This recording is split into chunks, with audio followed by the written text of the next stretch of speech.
교수님께서 정말 이 분야의 자타공인 최고의 전문가신데요. 약 6개월 전에 네. 한번 이제 출연해 주셔가지고 저희 그 채널에 올라간 영상이 조회수가 30만을 넘었더라고요. 그렇더라고요. 잘 찍어주셔서 와, 감사합니다. 그래서 아닙니다. 너무 저도 반응이 좋아가지고 그때 너무 저도 많이 배우고요. 그래서 우선은 좀 질문을 드릴게, 혹시 그때하고 지금하고 이 웹 3.0이라는 이코노미가 조금 달라진 환경이 있는지 궁금하더라고요. 내가 웹3 관련해서 어떤 사업들을 하겠다 이렇게 얘기하는 네. 그런 셀럽이라든가 그런 CEO들이 그때보다는 많이 는 것 같아요. 네. 실제 언론으로도 많이 보도가 됐었고 그래서 제가 뭐 그런 언론 기사를 본다거나 아니면 제가 또 기업체 강연들을 많이 다니는 편인데 실제로 네. 가보면 제가 체감하기에도 웹3에 대해서 굉장히 많은 사람들이 진지하게 고민하고 있구나. 이런 어떤 느낌은 그때보다는 조금 더 강화된 것 같습니다. 그러니까 뭔가 기업에서 그런 용어를 좀 입에 올린다는 거는 가능성을 발견한 거고, 더 나아가서는 또 돈을 벌 수 있는 그런 가능성을 발견했다라고 볼 수 있을 걸까요? 그렇죠. 그러니까 우리가 지금 웹 1.0 시대, 여기 이제 처음에 월드와이드 웹, 네. 우리가 이제 www. 이렇게 시작하잖아요. 네.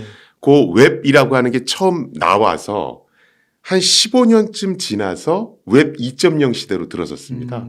이 웹 2.0 시대가 이제 우리가 소위 얘기하는 플랫폼 기업들이 네. 나오는 그 시기입니다. 네. 그래서 뭐 페이스북, 유튜브, 기타 등등. 그런데 지금 웹 2.0 시대가 탄생한 지 한 15, 6년 정도 지났거든요. 딱 그래서 이제 넘어갈 타이밍이다라고 보고 있는 거예요. 예. 예. 그래서 많은 실리콘밸리의 어떤 CEO들은 지금 움직이고 있는 거고요. 네. 우리나라 기업들이 이렇게 웹 2.0 시대의 어떤 선두 그룹은 아니었잖아요. 주로 이제 외국에서 어떤 게 벌어지고 따라간 경우가 되게 많은데 지금 많은 대기업들이나 뭐 많은 IT 기업들은 야, 웹 3.0 시대는 그래도 우리가 따라갈 수만은 없잖아. 여기 우리가 뭔가 적극적으로 할 수 있는 걸 봐야 되겠는데 이래서 조금 더 공부도 많이 하고 어떤 다방면으로 검토하고 있는 것 같습니다. 네. 그러면 웹 2.0 시대하고요, 웹 3.0 시대를 좀 가르는 그 기준 같은 게 좀 있나요? 일단은 이제 웹 2.0 시대 그럼 일단 플랫폼 기업입니다. 그러니까 우리가 보통 이제 웹 1.0 시대, 웹이 처음 딱 나오고 나서는 이제 이용자들이 인터넷을 쓰는 패턴이 그냥 단순한 거예요. 뭐냐면 그냥 뉴스 보고 네. 아니면 뭐 논문 다운로드 받고 뭐 이런 식입니다. 그러다가 이제 웹 2.0 시대로 들어서면서 인터넷 이용자들이 조금 적극적으로 활동하기 시작합니다. 이제 웅달책방 같이 컨텐츠를 만들어서 올리고 네. 타인과 공유하고 네. 또는 내 사진, 내 글을 올려서 남들과 공유하는 거죠. 네. 그래서 적극적으로 이제 유저들이 크리에이터가 되는 겁니다. 이게 이제 웹 2.0 시대죠. 네. 그런데 웹 2.0 시대를 이렇게 겪으면서 그 많은 크리에이터들이 이제 불만이 슬슬 생기는 거예요. 네. 아니 글도 내가 올렸고 사진도 내가 찍은 사진 남들과 공유하는 거고 컨텐츠 동영상도 내가 만들어 올렸는데 왜 나는 그에 합당한 권리를 보장받지 못하지? 이렇게 생각하는 겁니다. 권리를 더 요구하는 거군요. 그렇죠. 그래서 야 앞으로 인터넷은 창작자가 조금 더 많은 권리를 가져야 돼. 네. 이렇게 주장하기 시작했고 그 창작자가 더 많은 권리를 갖게 하는 인터넷. 그걸 우리가 보통 이제 웹 3.0 시대. 다른 말로는 뭐 크리에이터 이코노미의 시대다. 이렇게 얘기합니다. 와, 그 플랫폼들이 그 권력을 놓아줄까요? 그래서 사람들이 야, 이 기술적으로 이걸 하려면 어떻게 해야 돼? 그리고 그런 것들을 이용자들이 더 쉽게 어떤 쓰게끔 만들려면 어떻게 해야 돼? 그런 연구들을 하고 있는 거고요. 네. 많은 분들이 그런데 좀 잘못 판단하시는 게 제가 책에서도 이제 그 내용을 좀 다뤘지만 웹 2.0 시대에서는요. 제가 컨텐츠를 그렇게 많이 만들어서 올리는데도 저는 뭐 좋아요나 받지 뭐 돈을 벌진 못합니다. 그래서 창작자들한테 합당한 어떤 수익을 나눠주는 게 웹 3.0 시대입니다. 이렇게 얘기하시는 분들도 계시고 그렇게 소개하는 어떤 인터넷 유튜브 동영상들도 있습니다. 근데 제가 보통 얘기할 때는 단순히 이익을 나눠주는 게 웹 3.0이 아니고 이익을 나눠주는 건 기본이고요. 네. 거기에 더해서 회사 운영 방향을 결정하는데도 크리에이터들이 참여할 수 있어야, 즉 네. 거버넌스 문제를 해결할 수 있어야 네. 그걸 웹 3.0 기업이다. 와. 웹 3.0 서비스다. 이렇게 얘기합니다. 그래서 지금 우리가 보통 유튜브다. 그럼 유튜브는 이익을 나눠주잖아요. 하지만 유튜브를 웹 3.0 기업이라고는 얘기 안 하죠. 네. 왜냐하면 크리에이터들이 어떤 뭐 아. 유튜브 서비스 운영 방향에 참여할 수가 없잖아요. 아, 뭐 룰이라든가 이런 그렇죠. 걸 뭐 참여하지 수수료, 못하는 거죠. 뭐 배분 정책을 만든다든가 기타 등등. 그래서 그런 어떤 실제로 운영 방향에 참여하는 것까지 보장이 될 때 우리가 그걸 웹 3.0 뭐 서비스다. 웹 3.0 기업이다. 이렇게 얘기합니다. 그래서 결국은 웹 3.0 시대의 서비스나 기업은 그럼 어떤 형태를 띨까? 그러니까 너무 궁금하네요. 협동조합까지 되는 거죠. 협동조합이요. 그렇죠. 아, 네. 그런데 이 협동조합이 그냥 물리적으로 존재하는 것이 아니고 인터넷 공간에서 존재하기 때문에 지역의 구분 없이 전 세계 모든 사람들이 참여할 수 있는 그런 협동조합. 네. 그래서 어떤 운영 방향도 구성원들을 합의에 의해서 결정하고 와. 수익도 나눠 갖고. 네. 그래서 그런 식의 어떤 인터넷 구조가 오지 않을까. 또 그렇게 와야 된다라고 생각을 하고 있는 겁니다. 그게 그 쿱이라고 불리는 거. 그렇죠. 우리가 택시를 보면 아, 네. 이제 산업금을 채워야 되는 중앙 집중형 택시 서비스도 있고 네. 쿱 택시라고 해서 협동조합형 모델의 택시도 있잖아요. 맞아요. 근데 이 두 가지는 공존하지 않습니까? 네. 그러면서 서로 이제 견제하면서 좋은 방향으로 가는 거죠. 인터넷도 그런 식으로 가지 않을까 이렇게 보는 겁니다. 제가 영국 여행 한번 갔었을 네. 때 그 음식료 같은 거, 곡물 이런 거, 식량 같은, 아니 그 식료품 살 때 네, 네. 거기 협동조합에서 좀 샀던 것 같아요. 그렇죠. 그렇죠. 그리고 우리나라에서도 뭐 한살림이나 아이쿱이나 이런 게 다 협동조합 네, 아닌가요? 그렇죠. 아, 그래서 네. 지금 현실 세계에 보면 분명히 생기고들이 있거든요. 그렇죠? 그리고 현실 세계에 보통 벌어지는 일들이 인터넷으로 그대로 옮겨가는 경향들이 있습니다. 아. 그것이 무슨 뭐 블록체인 기술을 쓰게 될지 어떤 기술을 쓰게 될지는 정확하진 않으나 네. 분명히 크리에이터한테 조금 더 많은 권한을 주는 아. 그런 협동조합 형태 비슷한 걸로 가긴 갈 거다. 와, 네. 전문가들이 그렇게 보고 아 거기서 무슨 사업 아이템이 또 생길 수도 있을 것 같은데 이렇게 보는 겁니다. 그러니까 뭔가 이제 그 크리에이터나 그렇게 참가하는 사람들이 뭔가 그렇게 이익을 넘어서 거버넌스까지 이렇게 권한을 주게 되면은 아무래도 적극성과 주체성은 생길 것 같네요. 그렇죠. 거기서 이제 또 창의적인 것들이 많이 나타날 그렇죠. 것 훨씬 같아요. 참여도가 올라가는 거죠. 근데 이 현실에서 보면은요, 보통의 기업들은 다 주식회사잖아요. 큰 네. 기업들은. 그리고 협동조합도 물론 이렇게 몇 천억짜리 몇 조까지도 본 것 같긴 한데, 그래도 이게 주식회사가 너무 대세라서 이런 그 웹 3.0 기업들이 나타난다 할지라도 조금 뭐 마이너 리그까지는 아니더라도 아무래도 이렇게 좀 주 세력은 되지 못하지 않을까. 저는 그게 네. 어떤 돈의 문제가 아니라 음. 철학의 문제라고 네. 좀 봐요. 이제 우리나라 같은 경우에는 이제 상용 소프트웨어가 워낙 많지만 네. 이제 미국만 딱 가더라도 음. 우리가 소위 이제 오픈 소스라고 하는 거 되게 많이 아, 네. 쓰지 않습니까? 네. 자, 지금 우리 휴대폰에 들어가 있는 저 안드로이드 운영체제 이거 오픈 소스죠. 맞아요. 그렇죠? 그다음에 뭐 리눅스라든가 외국에 보면 오픈 소스로 제공되는 게 되게 많습니다. 아, 네. 이게 뭐냐면 야 인터넷은 우리가 다 같이 만들어가는 거고 돈 많은 사람만 특정 소프트웨어를 쓸 수 있으면 이건 문제가 있어.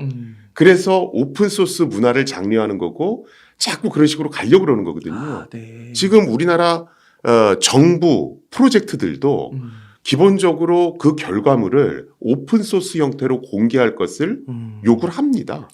그렇구나. 그래서 물론 지금은 어떤 주식회사 스타일이 더 많죠. 하지만 협동조합도 필요해서 견제할 필요가 있다. 네. 이런 어떤 철학을 공유하는 사람들이 생길 거고 그러면 오픈소스가 서서히 퍼져가듯이 이런 인터넷 모델도 퍼져나가지 않을까 저는 그렇게 보고 있고요. 네. 그러다 보면 서로의 어떤 장단점을 흡수하게 될 겁니다. 그러면 이제 기존의 주식회사가 우린 너무 대주주 위주로만 이렇게 발언권이 센데 저 협동조합 스타일을 어떻게 벤치마킹해서 소액주주들 의견도 반영되게끔 아, 그렇군요. 비즈니스 모델을 바꿀 수 있지 않을까 이걸 고민하게 될 거라는 거죠. 그래서 우리가 그러면 아무튼 협동조합과 기존의 어떤 대주주 모델이 인터넷에서 공존할 텐데 언젠가는 이것들이 서로 장점을 흡수해서 합쳐질 거다. 그러면 여기에 어떤 요소 기술들이 사용되게 되지? 네. 그럼 그 요소 기술들을 지금 연구하고 있는 회사는 어디가 있지? 네. 그러면 우리가 조금 더 일찍 어떤 투자도 하고 어떤 직업을 고르는데도 그런 것들을 고민들을 할 수 있잖아요. 네, 교수님 그러면 좀 너무 흥미로운데요. 이게 어떻게 보면은 약간 이렇게 판이 바뀌는 듯한 네. 그런 걸 느껴지는데 그런 요소 기술하고 그 뭐 대표할 수 있는 그런 기업 이런 게 있나요?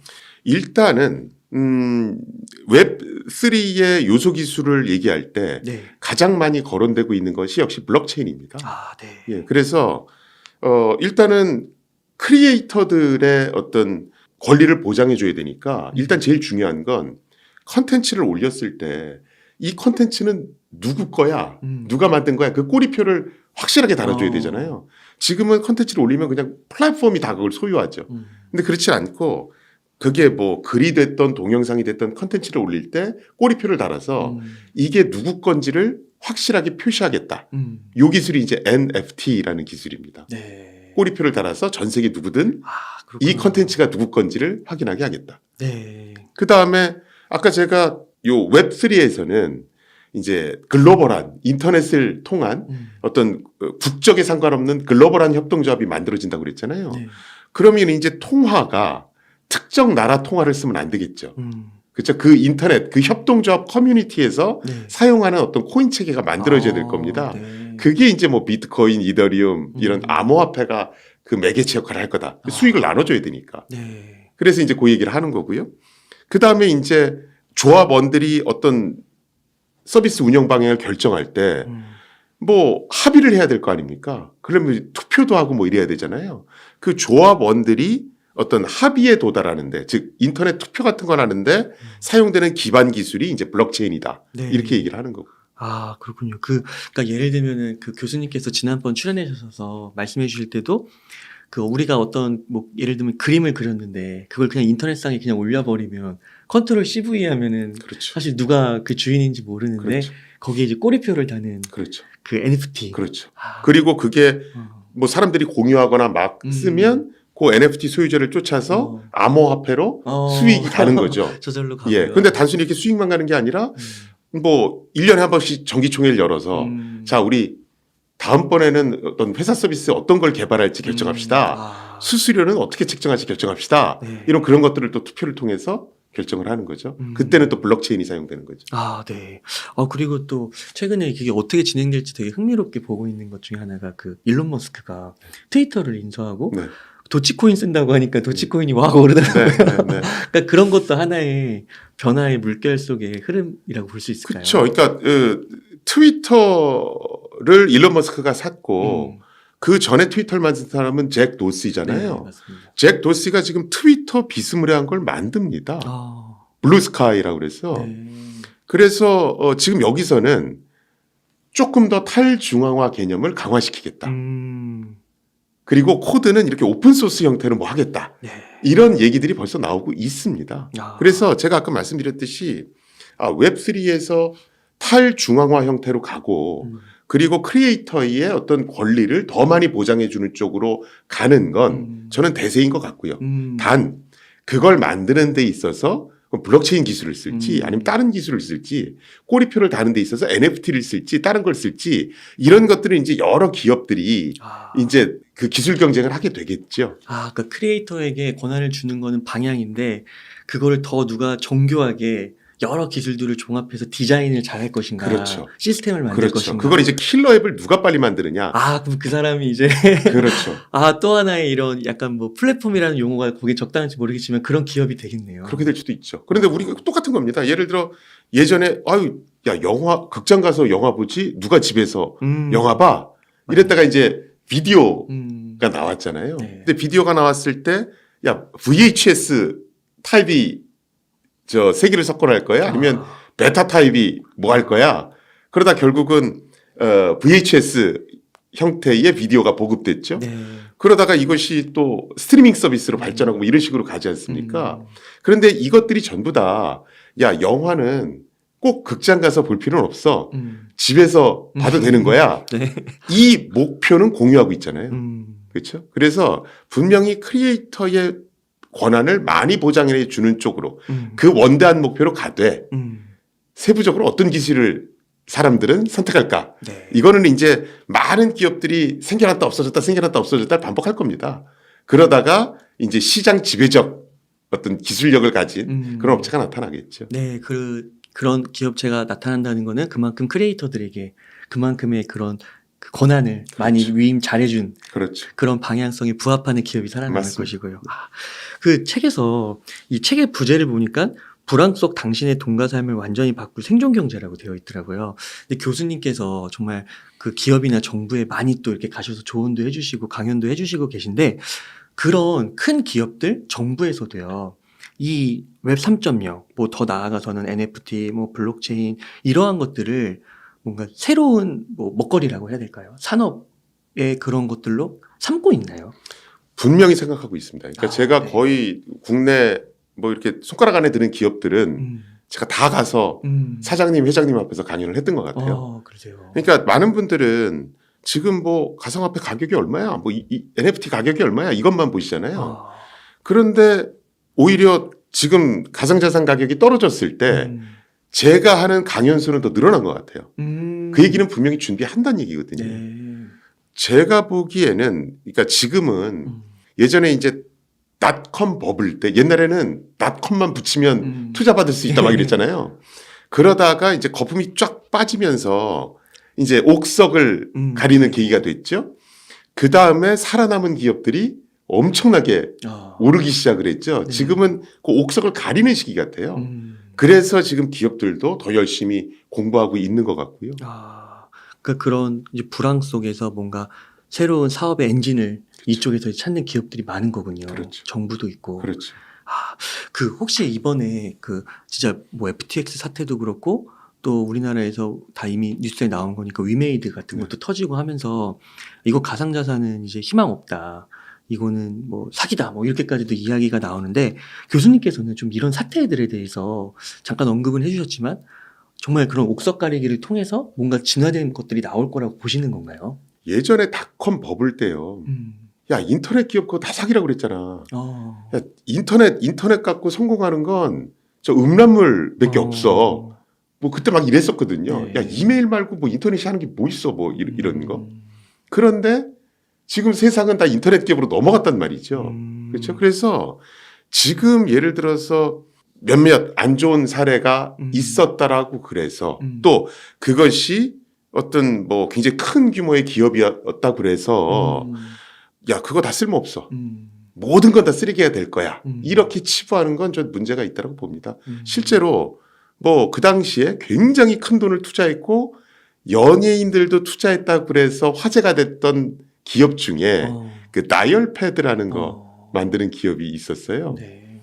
그때 뭐 엄청난 투자를 받았지만 결국은 종이쪼가리가 됐거든요. 그렇죠. 그래서 뭐 투자를 많이 받았는데 망했다. 그래서 모든 것들은 다 의미가 없어.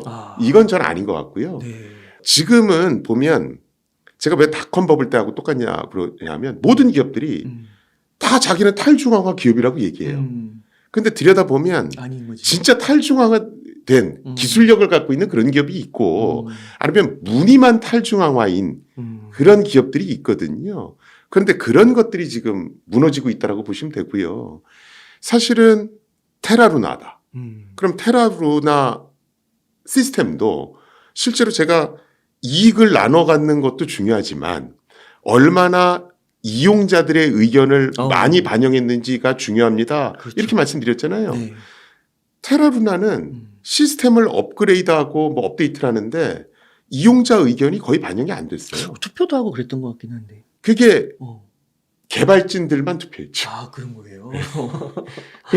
그러니까 그냥 사장 마음대로 가는 거예요. 그 다음에 예를 들어서 위메이드다, 위믹스라고 하는 거. 물론 지금 소송 중에 있지만 네. 그러면 과연 그 위믹스라고 하는 코인, 위메이드라는 회사가 코인을 보유한 사람들의 의견을 막 들어서 무슨 게임도 만들고 뭐 이랬느냐 이런 건 없단 말이죠. 그냥 위믹스란 코인을 게임 생태계에서 쓰게끔 하겠습니다. 이 얘기밖에 없거든요. 이런 건 사실은 엄밀한 탈중앙화가 아니죠. 그렇죠. 코인 나눠주겠다. 이게 탈중앙화를 의미하지는 않거든요. 네. 예를 들어 FTX 거래소다.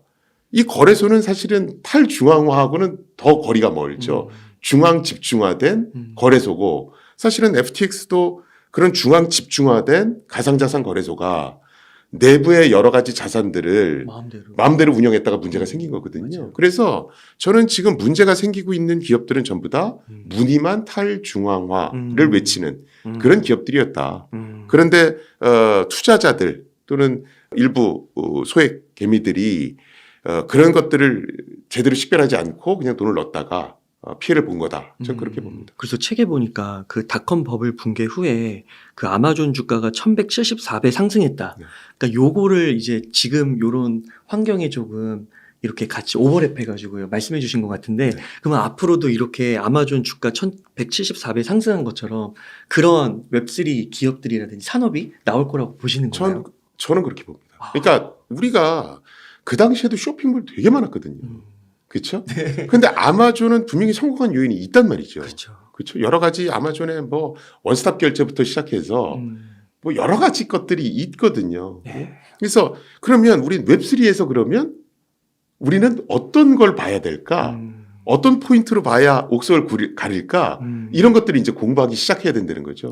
중앙 집중화된 거래소는 굉장히 위험한 겁니다. 네. 왜냐하면 법제도가 아직 정비가 안 된 상태에서 내부 정보는 밖에 있는 사람이 전혀 볼 수가 없거든요.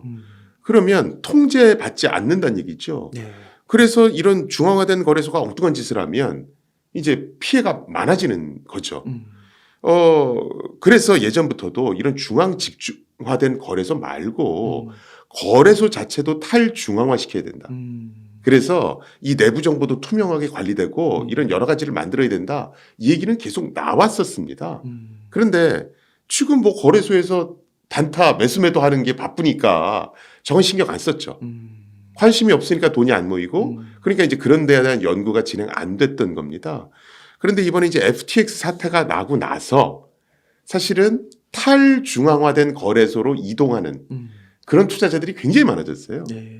이제 이러면서 옥석이 가려지는 거죠. 그러니까 많은 분들이 진짜로 웹3가 될까요? 네. 블록체인 그게 진짜 유망한가요? 뭐 지금 코인 막 이러고 있는데요. 그럼 제가 됩니다라고 얘기해봤자 안 믿어주시잖아요. 교수님 원래 블록체인 연구하시고 하니까 교수님은 그렇게 얘기하실 수 있죠. 뭐 보통 이제 그런 반응입니다. 네. 그래서 제가 이제 보통 예를 들 때 제가 이런 기업도 벌써 강연 갔다 왔고 거기는 뭐 회장님도 오셨고 이랬습니다. 그 실사례를 보여드립니다. 또 어떤 얘기도 하냐면 지금 조금만 검색해 보시면 뭐 하버드라든가 MIT, 스탠포드, UC 버클리 이런 모든 대학에서 이미 블록체인, 네. NFT, 웹3 강연이 열려 있습니다. 그러니까 한 학기 강연이 아예 열려 있어요. 네. 그러면서 그 내용이 굉장히 깊어지고 있습니다. 자, 그러면 이런 학교들이 전 세계에서 제일 똑똑한 애들 가르친다는 이런 학교들이 미래가 그냥 단순 어떤 거품인 기술을 그 학생들한테 가르치겠냐고요. 그렇지는 않거든요. 그래서 이런 유명 대학들이 그렇게 움직일 때는 분명히 뭔가가 있는 겁니다. 물론 뭐 대학에서 가르친다고 다 그게 성공하는 건 아니죠. 그런데 가능성이 높다고 보니까 그런 미래 인재를 양성할 필요가 있다고 보는 거거든요. 그래서 제가 공부할 가치는 충분히 있다라고 봅니다. 이렇게 말씀을 드리는 겁니다. 네. 제가 그게 이제 블록체인형 사고라는 게 이제 뭐냐면 아까 그 협동조합이라는 거와 관련이 있습니다. 네. 뭐냐면 블록체인을 잘 적용한 기업일수록 협동조합하고 굉장히 유사해야 돼요. 그래서 블록체인적 사고를 갖는다는 얘기는 뭐냐면 이 회사는 협동조합의 철학을 잘 계승한 네. 그런 회사인가? 이런 걸 봐야 되고 그걸 분석하려고 노력을 해야 된다는 얘기입니다. 자, 그러려면 뭘 봐야 되냐 하면 구성원들이 발언권을 어느 정도 갖고 있나? 그럼 구성원들한테 이익 공유는 어느 정도 되나? 구성원들한테 정보는 얼마나 투명하게 공개되고 있나? 이런 것들을 볼 줄 알아야 되거든요. 그렇죠? 네. 이건 투자자 관점에서도 마찬가지입니다. 그런데 우리는 그 블록체인의 본질, 협동조합이라는 본질을 제대로 이해하지 못하니까 코인이 오른데 저기는 이자를 20%나 준대. 이것만 받아들이거든요. 네. 그러니까 잘못된 투자, 잘못된 선택을 하게 되는 거죠. 그래서 제가 블록체인 철학을 잘 이해해야 된다는 게 협동조합 관점에서 그걸 계속 기업을 분석해 보라는 겁니다.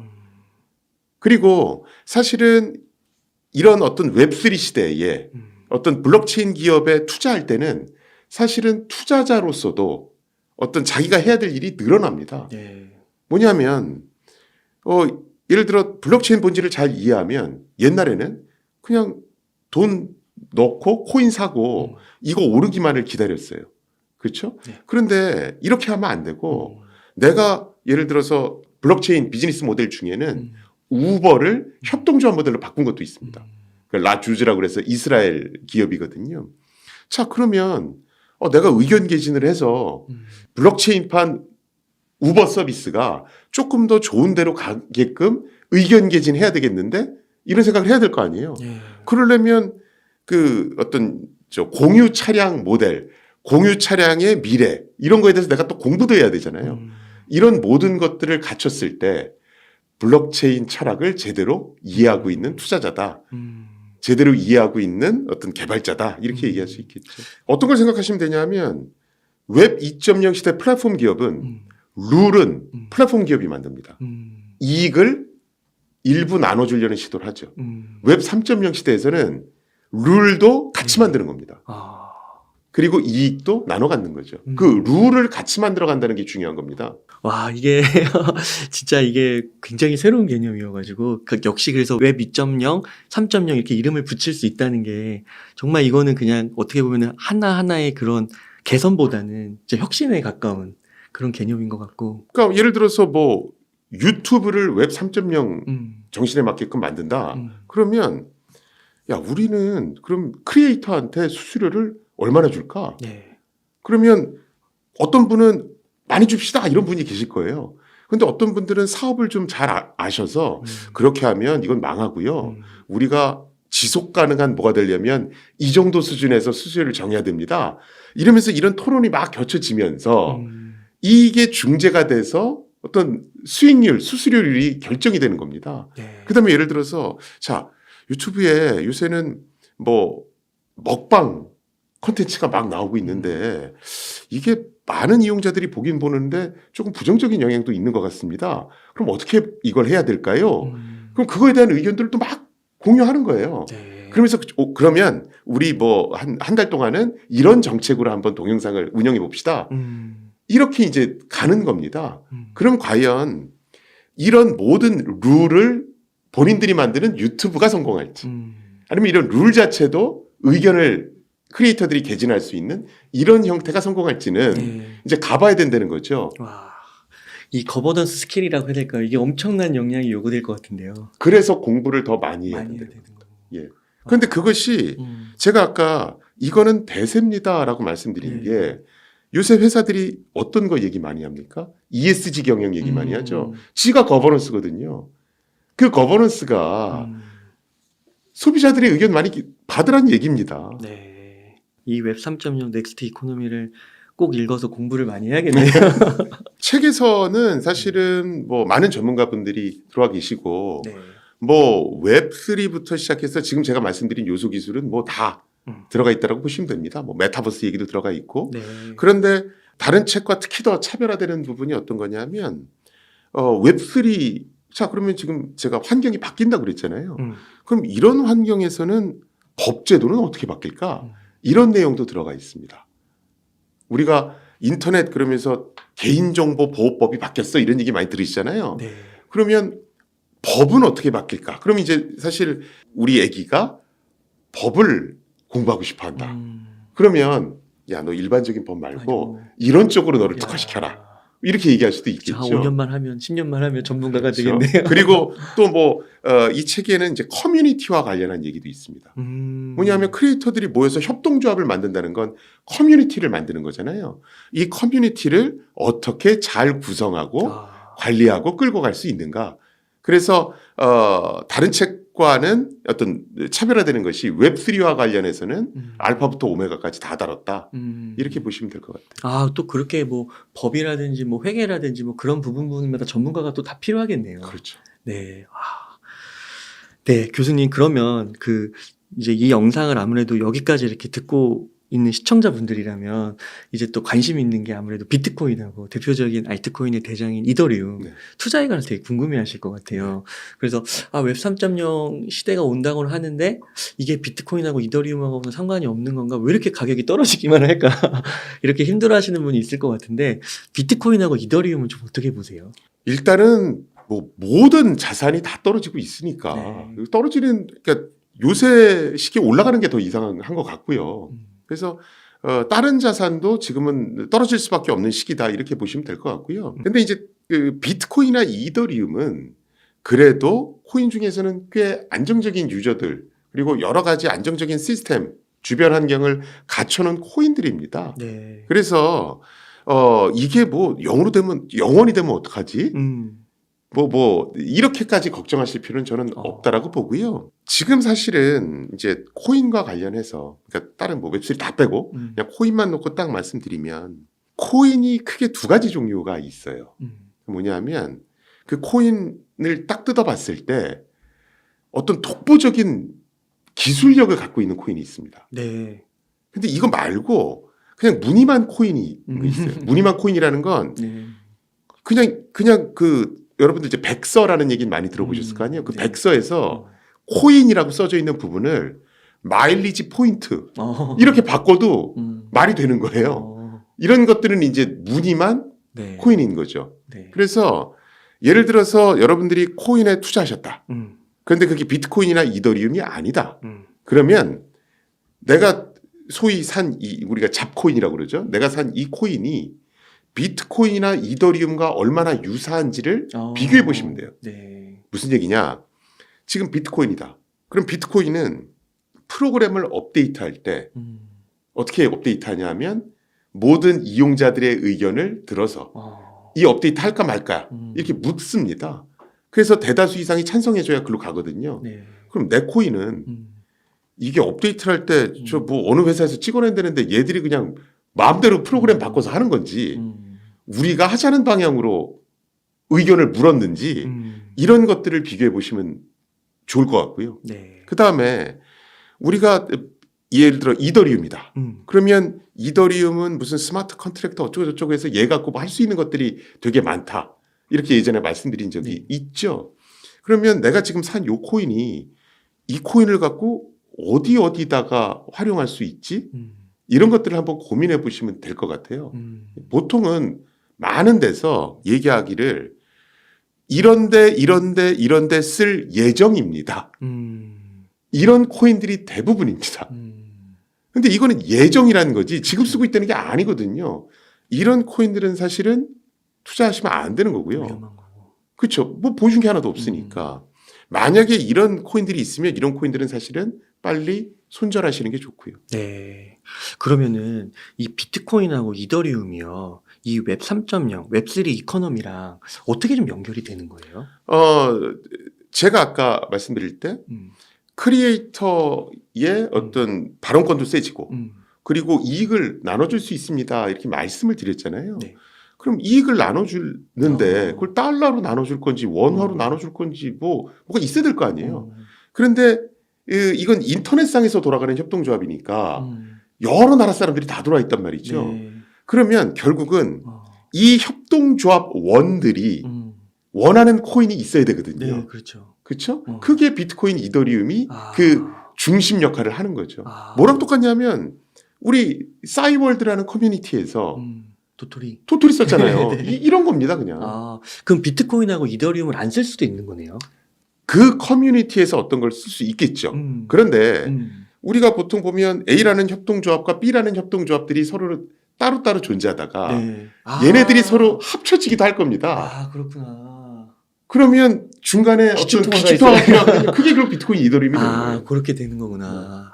그래서 비트코인, 이더리움이 중요하군요. 그렇죠. 그러니까 옛날에는 하나의 블록체인, 하나의 단일화된 커뮤니티가 세상을 다 석권할 거다.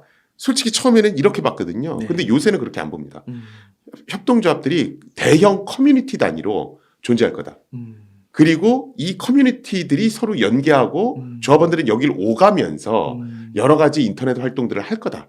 이렇게 보고 있거든요. 네. 그래서 외국에서는 이미 블록체인과 블록체인을 연동시켜주는 거. 어. 즉 협동조합과 협동조합을 연동시켜주는 그런 기술만 개발하는 그런 회사들도 나오고 있습니다. 아, 그거 책에서 본 것 같은데, 그거 싱글 체인 네트워크랑 멀티 체인. 그렇죠. 우리가 보통 브릿지라고 그래서 아, 네. 체인과 체인을 연결시켜준다. 아, 이제 그쪽으로 간다는 게 그런 기업들이 지금 나오고 있어요. 나오고 있는. 그러니까 이 기업들은 그래 커뮤니티를 만드는 그건 당신들이 해. 네. 우리는 연결시켜주는 기술에만 집중할게. 아. 그래서 제가 아까 웹3로 가는 건 대세고 대세고. 그 웹3로 갈 때 여러 가지 기술이 필요하게 될 텐데 네. 우리가 지금 해야 될 것은 그럼 어떤 기술들이 필요할까?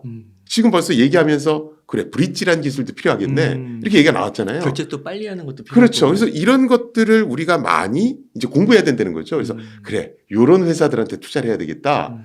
이런 결정을 지금 해야 된다는 겁니다. 아. 근데 지금은 그 웹3로 가니까 어떤 요소 기술들이 필요할까? 이걸 투자자분들이 보시는 게 아니라 오로지 코인. 어떤 코인이 얼마나 오른데 아, 이 코인은 그냥 어떤 대기업이 만들었대. 그냥 이런 것만 보시는 거예요. 웹3라는 어떤 큰 그림을 놓고 보시는 게 아니라 그러면 안 된다는 거예요. 공부 엄청 많이 해야겠네요. 그러니까 그 앞서서 말씀해 주신 그 세계 최고의 대학들 하버드, 뭐 스탠포드, MIT 국내 대학은 혹시 어떤가요? 지금 그런 과정들이 좀 만들어지고 있지는 않은가요? 지금 고려대학교 음. 제가 속한 정보보호대학원과 네. 고려대학교는 경영대학에 네. 16주 한 학기 강의가 열려 있습니다. 그래서 이미 하고 있고요. 하고 있으시고요. 그 다음에 제가 카이스트에서도 어. 정기적으로 나가서 강의를 하고 당연하시고요. 있고요. 그렇군요. 그게 그렇게까지 하는 게 참 그 투자 환경 요것만 보면은 진짜 다 망할 것 같고 이거 다 아닌 것 같은데 사실 그때 이제 그 저변에서는 이미 다 플레이어들은 준비하고 있다라는 거, 그렇죠. 그 토양이 만들어지고 있다라는 거. 어떻게 보면 비온 뒤에 또 땅이 굳어지는 그런 걸로 생각할 수도 있겠네요. 그렇죠. 유튜버란 직업이 나올 줄 어떻게 알았겠습니까? 맞아요. 그때도 다 무시했었어요. 그런데 예를 들어 그냥 지금 유튜브 보시는 분들이 유튜버가 조금 일찍 됐으면 어땠을까? 내가 유튜브란 기업에 좀 일찍 투자했으면 어땠을까? 그러게요. 그게 왜 공부를 빨리 하는 게 중요하냐 하면 요새 TV 드라마 중에 과거로 돌아가서 그렇죠. 막내 아들 얘기 있지 네, 않습니까? 아마존. 그렇죠. 네. 그거 똑같은 겁니다. 맞아요. 아, 네, 교수님 감사합니다.